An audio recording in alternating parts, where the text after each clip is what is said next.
दोस्तों, अगर आप सेंट्रल बैंक ऑफ इंडिया में अपना एक सेविंग्स अकाउंट ओपन करवाते हो तो यहाँ पर मिनिमम बैलेंस चार्जेस बिल्कुल पूरी तरीके से हटा दिया है सेंट्रल बैंक ऑफ इंडिया ने। तो यहाँ पर मिनिमम बैलेंस चार्जेस आपको बिल्कुल भी नहीं देना पड़ेगा और एसएमएस अलर्ट के ऊपर आपको यहाँ पर क्वार्टरली मैक्सिमम आपको 20 रुपए प्लस जीएसटी चार्जेस देना पड़ेगा। तो इस बात का आप जरूर ध्यान रखें। दूसरी बात, यहाँ पर आपको 20 पेज का चेकबुक पर फाइनेंशियल ईयर बिल्कुल फ्री ऑफ कॉस्ट में देखने को मिल जाता है। अब यहाँ पर अगर आप एक्स्ट्रा चेकबुक वगैरह लेते हो, ब्रांच के जरिए अप्लाई करते हो, तो फिर इस केस में आपको 4 रुपए प्लस जीएसटी पर पेज का चार्जेस देना पड़ता है। साथ ही साथ क्लासिक वेरिएंट का डेबिट कार्ड इस सेविंग्स अकाउंट्स के ऊपर आपको मिलता है और इस डेबिट कार्ड के ऊपर आपको एनुअल मेंटेनेंस चार्जेस 200 रुपए प्लस जीएसटी, इशुएंस फीस 200 रुपए प्लस जीएसटी और अगर आप रिप्लेसमेंट वगैरह करवाते हो तो भी आपको 200 रुपए प्लस जीएसटी चार्जेस देना पड़ता है।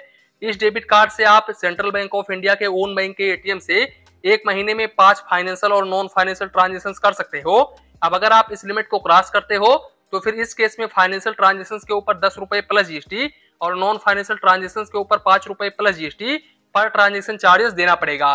और अगर आप इस एटीएम कार्ड से किसी दूसरे बैंक के एटीएम से ट्रांजेक्शन वगैरह करते हो तो फिर इस केस में आप एक महीने में 5 फाइनेंशियल और नॉन फाइनेंशियल ट्रांजेक्शन कर सकते हो और मेट्रो सिटी से एक महीने में आप 3 फाइनेंशियल और नॉन फाइनेंशियल ट्रांजेक्शन कर सकते हो। अगर आप इस लिमिट को क्रॉस करते हो तो फिर इस केस में फाइनेंशियल ट्रांजेक्शन के ऊपर 21 रुपए प्लस जीएसटी और नॉन फाइनेंशियल ट्रांजेक्शन के ऊपर 10 रुपए plus GST per transaction charges देना पड़ेगा। साथ ही साथ यहाँ पर मैं आपको बता दूं कि आप एक महीने में 5 बार पैसे निकाल सकते हो इनके ब्रांच के जरिए।